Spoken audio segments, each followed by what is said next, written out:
आज के कार्यक्रम में मंच पर उपस्थित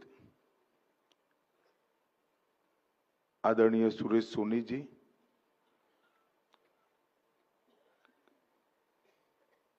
अहमदाबाद की प्रथम नागरिक बहन प्रतिभा बहन, जिन्होंने अपने जीवन का एक लंबा कालखंड संकर समग्र गुजराती में प्रस्तुत करने के लिए खर्च किया है। बड़े खंत के साथ, बड़ी जहमत के साथ, बड़ी मेहनत के साथ गुजराती युवाओं को विशेषकर आचार्य शंकर के ज्ञान सागर में गोता लगाने का जिन्होंने मौका उपलब्ध कराया है, ऐसे श्रीमान गौतम भाई पटेल, सभी लोग जरा जोर से गौतम भाई के लिए ताली बजाइए जरा। मेरे साथी ट्रस्टी श्री परेश भाई अमीन, श्री प्रशांत भाई अमीन, श्री हर्षद भाई शाह और आज के कार्यक्रम में उपस्थित सौ अहमदाबाद के सुज्ञजन, आप सभी को मेरा राम राम। आज मेरे हिसाब से गुजरात के लोगों के लिए आदि शंकर रचित ज्ञान सागर को अपनी ही भाषा में उपलब्ध होना ये बहुत बड़ी, गुजरात के वाचकों के लिए एक प्रकार से बहुत बड़ी घटना है। और मैं थोड़ी डिटेल बात करना चाहता हूं। मैं और प्रवीण भाई लहरी सोमनाथ ट्रस्ट में भी ट्रस्टी हैं। तो प्रवीण भाई जब सोमनाथ ट्रस्ट से इसको प्रकाशित करने का प्रयास कर रहे थे, फिर कोई न कोई कारण से चीजें आगे बढ़ती गई और इतने में मैं सस्तु साहित्य संस्था के साथ जुड़ा और सुरेश जी ने भी बड़े आग्रह से कहा कि ये काम पूर्ण होना चाहिए, समय पर पूर्ण होना चाहिए। तब मैंने मेरे साथी ट्रस्टियों से बात करी, सबने बड़े उत्साह के साथ इस बात का स्वागत किया और आज मुझे ट्रस्ट के अध्यक्ष के नाते बहुत आनंद है कि आज सस्तु साहित्य के माध्यम से ये काम हो रहा है।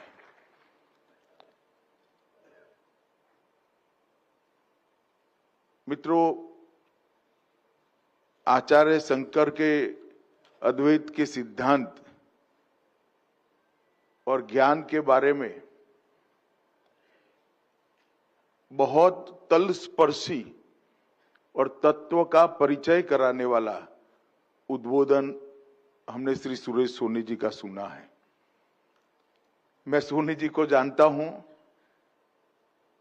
अनेक कार्यकर्ताओं के जीवन में ढेर सारी उपलब्धियां हैं, उसके मूल में जाकर देखें तो सोनी जी निकलते हैं इस प्रकार का एक बहुत बड़ा व्यक्तित्व है। कहीं अपने को आगे नहीं करना, कार्यकर्ता को कभी निराश न होने देना, सही मार्ग बताना और गलतियों को मधुरता से दिखाते हुए गलती सुधारने का मौका भी देना। बहुत कम संगठनकर्ताओं के अंदर इस प्रकार के गुण एक साथ होते हैं। श्रीमान सुरेश जी इसी प्रकार के एक श्रेष्ठ संगठनकर्ता है और कई स्वयंसेवकों के जीवन में उन्होंने रास्ता दिखाया है। सुरेश जी ने आग्रह करने के बाद सस्तु साहित्य मुद्रणालय ट्रस्ट के माध्यम से आशीष ग्रंथावली का प्रकाशन होने जा रहा है, इसका मुझे बहुत आनंद है। मैं आज गौतम भाई के बारे में भी बताना चाहता हूं। गौतम भाई को शायद मालूम नहीं होगा, मैं बहुत बच्चा था। गौतम भाई और विनोद मेहता दोनों अंकुर कॉलेज में पढ़ाते थे। विनोद भाई संस्कृत के शिक्षक थे, उनके घर पर आते थे, मेरे घर के बिल्कुल सामने। और विनोद काका के पास मैं संस्कृत सीखने जाता था, तब पूछता था कि स्कूटर लेकर कौन आता है। तब से गौतम भाई संस्कृत की सेवा के लिए एक समर्पित जीवन है। इसी हॉल में मैंने झलोटा जी और इनकी शिष्या के माध्यम से गौतम भाई ने इनिशिएट की हुई गेय गीता का पाठ भी सुना है। ऐसे अनेक प्रकार के काम से गौतम भाई जुड़े रहे, संस्कृत की सेवा से भी जुड़े रहे। मगर गौतम भाई मुझे मालूम नहीं, मैं तो दूर से आपको देखता रहा हूं, आपके जीवन की अगर सबसे बड़ी उपलब्धि मानी जाएगी तो ये ग्रंथावली का संपादन और इसका गुजराती प्रकाशन। और इससे मैं समझ रहा हूं, मैं उसको विजुलाइज भी कर सकता हूं कि गुजरात के युवाओं के लिए कितना बड़ा खजाना अब खुद की भाषा में उपलब्ध हुआ है। संस्कृत का ज्ञान सबको उपलब्ध नहीं होता है, धीरे धीरे धीरे अब बढ़ेगा, मगर आज तो सबको उपलब्ध नहीं है। मगर जैसा सुरेश जी ने कहा, ज्ञान की कोई भाषा नहीं होती है। संस्कृत में रचित आदि शंकर का ये ज्ञान सागर आज सभी गुजराती युवाओं को आपने उपलब्ध कराया है। आने वाले दिनों में 25-50 साल के बाद जब चर्चाएं होगी साहित्य की और अच्छे साहित्य की, तब निश्चित रूप से आपका ये पुरुषार्थ उसमें शुमार होगा, इसका मुझे विश्वास है। मित्रों, आज सस्तु साहित्य मुद्रणालय ट्रस्ट के बारे में भी मैं कहना चाहता हूं। 117 वर्षों से स्वामी अखंडानंद जी ने अपने जीवन काल में गुजरात के युवाओं को उत्कृष्ट साहित्य रचनाएं बहुत किफायती दाम में, बहुत कम दाम में उपलब्ध हो, इसके लिए इसकी परिकल्पना की थी। और उनका जीवन ही ऐसा था कि महान व्यक्ति के सामने लोगों ने ही भिक्षु जोड़ दिया। समाज के लिए भिक्षा मांगते मांगते भिक्षु अखंडानंद ने आयुर्वेद हो, साहित्य हो, सनातन धर्म का साहित्य हो या समाज में उच्च विचारों को प्रस्तापित करने वाला साहित्य हो, इस सब के लिए जो जीवन प्रस्तापित की, खर्च, पूरा जीवन खर्च किया और एक ही जीवन में एक बहुत बड़ी संस्था इन्होंने प्रस्तापित की और अपने जीवन काल में अनेकानेक ग्रंथों को प्रकाशित किया। श्रीमद् भगवद गीता हो, महाभारत, रामायण, योग वशिष्ठ, स्वामी राम तीर्थ के उपदेश हो, राम कथामृत हो या नीति विषयक ग्रंथ हो। मैं मेरी ही बात करना चाहूंगा। लगभग 70 के दशक में मैंने कौटिल्य का अर्थशास्त्र गुजराती में पढ़ा। वो सस्तु साहित्य ने छापा हुआ कौटिल्य का अर्थशास्त्र। इस प्रकार के अनेक ग्रंथों को उन्होंने गुजरात में उपलब्ध कराया। और जो पुराने लोग हैं, मेरे जितनी आयु वाले लोग हैं, सबको मालूम होगा गुजरात के सामूहिक चरित्र निर्माण में अखंड आनंद का बहुत बड़ा योगदान रहा। अखंड आनंद ने सत्व से भरपूर कई साहित्यिक सामग्री को एकत्रित कर बहुत सरल तरीके से युवाओं को देने का काम किया।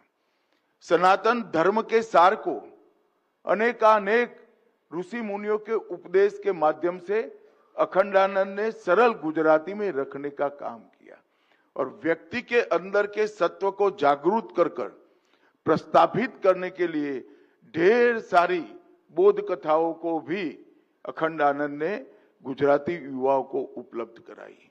मेरे दादाजी ने कहा हुआ एक वाक्य आज भी मुझे याद है, तुम तो अखंडानंद पढ़ना ही पढ़ना और चलता है तो अपने पोते को भी पढ़ाना, इसी से घर में शुभ आएगा। बहुत बड़ा वाक्य है। और आज फिर से एक बार अखंडानंद पुनर्जीवित हो रहा है।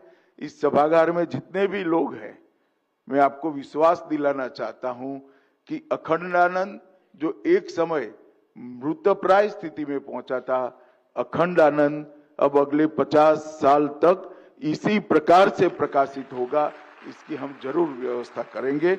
और मेरे साथ जो ट्रस्टीगण हैं वो भी इसके लिए दिन रात पुरुषार्थ कर रहे हैं। अभी मार्च 2025 में ही ट्रस्ट द्वारा प्रकाशित पुराने जो 24 पुस्तक है, इनकी नई एडिशन हमने प्रकाशित की है। और जिस प्रकार से वाचकों का रुचि ये 24 पुस्तकों के लिए देखने को मिलता है, लोग इंटरनेट आने के बाद ऐसा सोचते थे शायद अब कोई पुस्तक पढ़ेगा क्या, परंतु मेरा भरोसा ये 24 पुस्तकों के प्रकाशन ने बढ़ा दिया है कि नई पीढ़ी भी पढ़ती है, इनको देने की व्यवस्था है। आज उसी कड़ी में यहां पर आदि शंकर समग्र को 15 ग्रंथों में बांटकर प्रकाशित किया गया है। मुझे विश्वास है कि आदि शंकर का ये ज्ञान का सागर हमारे गुजराती युवाओं के लिए गोता लगाने के लिए आज से उपलब्ध है। इसका इनके जीवन पर और कामों पर, दोनों पर निश्चित रूप से असर दिखेगा। मित्रों, आदि शंकर अब एक प्रकार से 36 साल की आयु का वर्णन शब्दों में करना भी अपने आप में दिक्कत है, मगर उनके जन्म के पहले की एक घटना कहता हूं। शिव गुरु उनके पिता का नाम था, विशिष्टा देवी माता का नाम था। दोनों को संतान नहीं थी। जब ईश्वर से संतान मांगी तब ऐसा कहते हैं कि ईश्वर ने पूछा कि दीर्घायु संतान चाहिए या सर्वज्ञ चाहिए। तब पिता शिव गुरु ने कहा कि मुझे सर्वज्ञ संतान चाहिए। शंकर की प्रागट्य ही ये बताता है कि इसका जीवन किसके लिए था। और साच अर्थ में ईश्वर का वो आशीर्वाद या जो विचार था पिता का, वो फला और इस देश को एक सर्वज्ञ संत उपलब्ध हुआ। और उनके इतने छोटे से कालखंड में अनेक कामों को उन्होंने न केवल किया, प्रस्तापित किया और संगठन बनाकर युगों युगों तक चलता रहे, इस प्रकार की व्यवस्था की। मैं एक छोटी सी बात आपको कहना चाहता हूं। मैं जब मेरी पोती को आदि शंकर की बात सुना रहा था, तब उसने कहा, बहुत क्यूरियोसिटी से कहा कि दादा आप कहते थे कि इतने साल पहले शंकर हुए और हमने कुंभ में अभी शंकराचार्य के पैर छुए, तो इतने साल कैसे कोई जी सकता है। वो बच्ची समझ नहीं सकती कि आदि शंकर ने परंपरा जो बनाई, युगों युगों तक सनातन की सेवा कर पाए, ऐसी परंपरा। अपने एक जीवन में काम करना, अपने एक जीवन का पूरा खर्च कर जीवन को खर्च कर काम को प्रस्तापित करना एक बात है, पर एक ही जीवन में ऐसी व्यवस्था कर जाना जो अनेक युगों तक वो व्यवस्था समाज का प्रबोधन करती रहे, ये बहुत बड़ी बात है।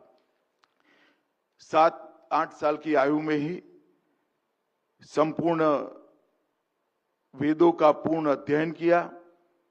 12 साल की आयु में शास्त्रवेत्ता हो गए। एक घटनाक्रम ने मां से संन्यास्त की आज्ञा ली और सन्यासी बनकर सत्य की खोज में, गुरु की खोज में निकले। जब गोविंद भगवत पाद के उनको दर्शन हुए मध्य प्रदेश के अंदर, और जब उनसे संवाद हुआ और जब परिचय पूछा, तब उन्होंने शिवोहम का एक प्रकार से विचार लिया और निर्वाण षटकम में इन्होंने अल्टीमेट ज्ञान देने का काम किया। हम सब मानते हैं, हम सब परंपरा से सनातनी हिंदू है, ज्ञान का कभी अंत नहीं होता, ज्ञान हमेशा आगे बढ़ता रहता है। मगर मैं इतना निश्चित रूप से कह सकता हूं कि अब तक जितना ज्ञान इस सृष्टि पर उपलब्ध है, इसमें शिवोहम के ऊपर कुछ नहीं है। अभी तक जो उपलब्ध है उसमें अल्टीमेट है। और उन्होंने, गोविंदपाद ने उनको ब्रह्म ज्ञान और वेदांत दोनों की शिक्षा दी और उनके दिए हुए ज्ञान से ही शंकराचार्य अनेक भाष्य लिख पाए।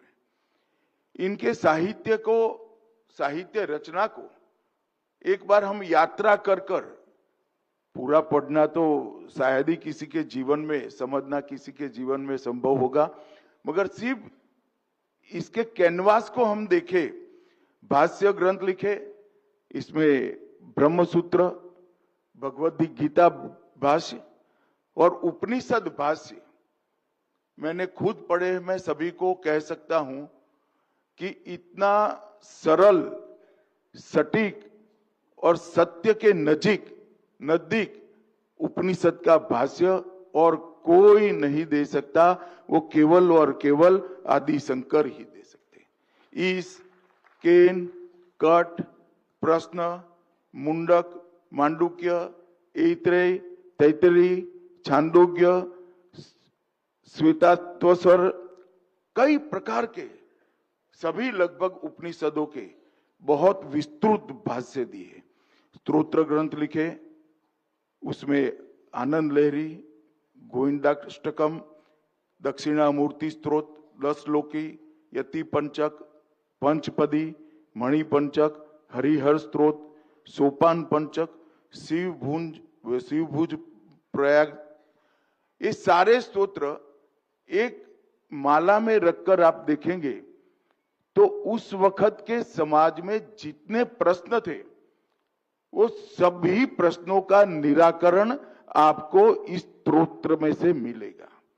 और सनातन धर्म के लिए जो आशंकाएं निर्मित हुई थी, ढेर सारे कुरिवाज आ चुके थे उस वक्त, बौद्ध, जैन, कापालिक, तांत्रिक, अनेक प्रकार के मत अस्तित्व में आ गए थे और एक पूरे भारत का मूल विचार धुंधला सा बना हुआ था। अगर आप स्तोत्र ग्रंथों को क्रमबद्ध रूप से अभ्यास करेंगे तो सारी आशंकाओं का निरसन आदि शंकर ने अपने एक ही जीवन में कर दिया। ये बहुत बड़ी उपलब्धि है।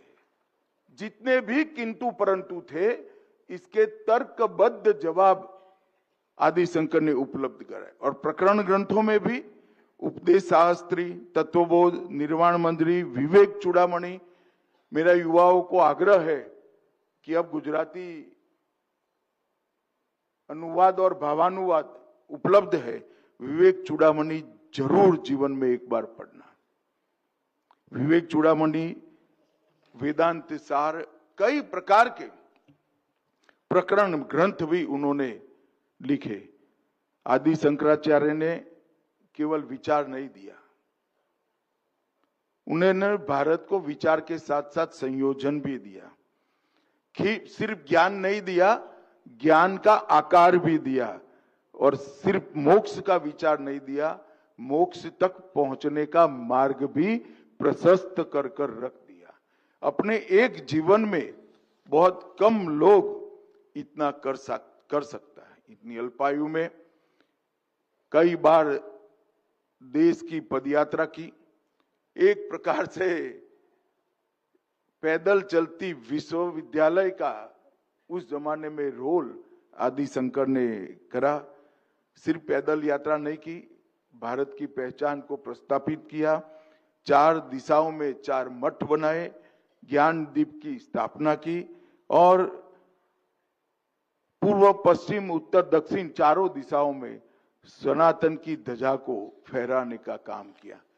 ये चार मठ एक प्रकार से उन सिर्फ एक धार्मिक केंद्र नहीं बने, ये चारों मठ के तत्वाधान में सारे वेद और उपनिषद को बांटकर उसके संरक्षण और संवर्धन का उन्होंने हमेशा के लिए एक स्थान बनाया।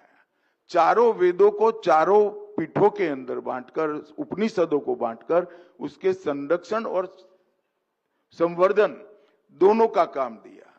इन्होंने अखाड़ों की भी स्थापना की, एक संगठन का निर्माण किया जिससे सनातन धर्म कठिन से कठिन अवस्था से भी गुजरे तो कभी काल बाह्य न हो ऐसी व्यवस्था करी, और 10 नामी संप्रदाय की स्थापना करी। और ये 10 नामी संप्रदाय के 10 नाम देखेंगे तो पृथ्वी पर पर्यावरण और नगर मतलब रहने की पूरी व्यवस्था, ये सभी को ये 10 नामी के अंदर बांटकर इस सन्यासियों को एक दिशा देने का काम किया। हिमालय से कन्याकुमारी तक 51 शक्तिपीठ, 12 ज्योतिर्लिंग, 7 पुरी और 4 धाम, किसी भी जगह जाएंगे और तीर्थ पुरोहित आपको वो धामों के लिए अगर कोई शास्त्रोक्त विधि कराएगा, मेरा मानकर चलना वो विधि के रचयिता आदि शंकर ही होंगे और कोई नहीं। ये बहुत बड़ी उपलब्धि है। आप गंगा जी जाओ, यमुना जी जाओ, नर्मदा जी जाओ, जब नदी का पूजन करोगे तो जो श्लोक बने होंगे, पूजन पद्धति बनी होगी, वो उन्होंने ही बनाई।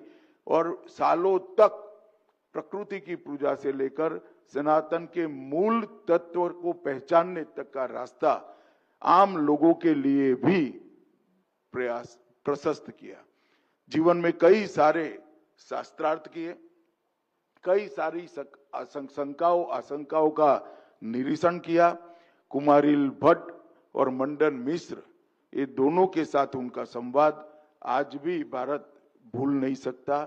और जब उभय भारती को अध्यक्षता करने का काम दिया, वो आदि शंकर के अलावे कोई नहीं कर सकता।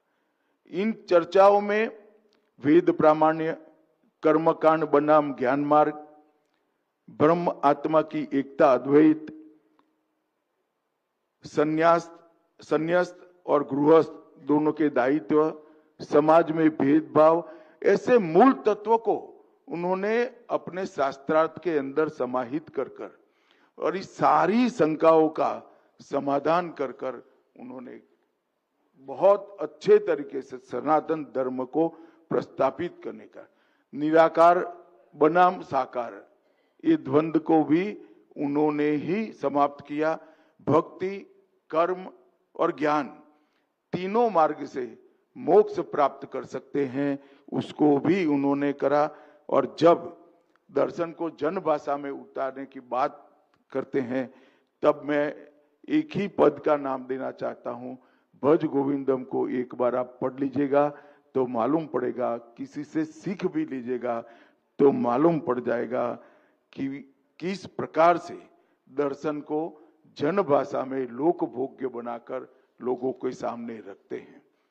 आज मुझे हृदय से आनंद है कि मैं स्वामी अखंडानंद के बनाई हुई संस्था में काम कर रहा हूं, इसके साथ जुड़ा हूं और साच अर्थ में सस्तु साहित्य मुद्रणालय का सौभाग्य है कि गौतम भाई ने जो परिश्रम कर समग्र शंकर की रचना की है, उसका आज प्रकाशन हम करने जा रहा है।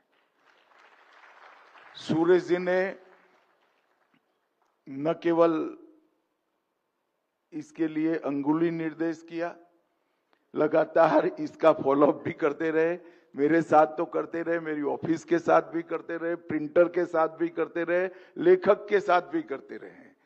तो पूरा ये ग्रंथावली प्रकाशित हो तब तक उन्होंने चिंता की है। और सुरेश जी, आपने एक चिंता करी है कि लोगों तक पहुंचे, लोग इसका उपयोग करें। हम निश्चित रूप से, हमारा ट्रस्ट का एक काम है कि हम इसको लोक भोग्य भी बनाएंगे और विशेषकर युवाओं को हम इसके अंदर गोता लगाने का निश्चित मौका देंगे। और आदि शंकर का ये संदेश, ये ज्ञान का सागर आज पूरे गुजरात के युवाओं को उपलब्ध है, इसका मुझे आनंद है। मैं सभी, आज बहुत सारे लाइब्रेरी के साथ जुड़े हुए लोगों को भी हमने यहाँ आमंत्रित किया है। मैं सभी को विनंती करना चाहता हूँ कि ये जो परिश्रम हुआ है और ये जो ज्ञान को सरल कर कर अपनी भाषा में रखने का प्रयास किया है, वो विशेषकर हमारे युवाओं के साथ पहुंचे, किशोरों के पास पहुंचे और सबके जीवन में ज्ञान का प्रकाश हो। यही अभ्यर्थना फिर से एक बार प्रवीण भाई लहरी, सुरेश भाई और सुरेश सोनी जी और गौतम भाई, तीनों का मैं हृदय से धन्यवाद कर मेरी बात को समाप्त करता हूं। वंदे।